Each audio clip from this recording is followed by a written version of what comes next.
Um, I'm looking for a couple monologues to do on YouTube, or just put my videos out there. However, I can't think of any monologues, or I can't think of any monologues to do that I haven't really much prepared for.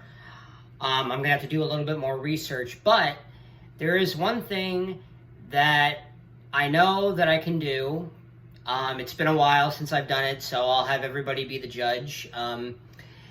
I was involved with my very good friend slash brother, Tyler Omenson, back at Culture Park Theater when we did a little thing called the Martin and Lewis Tribute Show.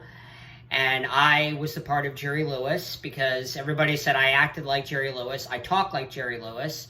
So, I did a little skit from that show called the Typewriter skit, which was a very famous skit that Jerry Lewis did. So I would like to do that for you guys. Like I said, hopefully I'm not too rusty because it's been a while. But we'll see what I can come up with. So if you can just sit back and enjoy this typewriter skit of Mr. Jerry Lewis.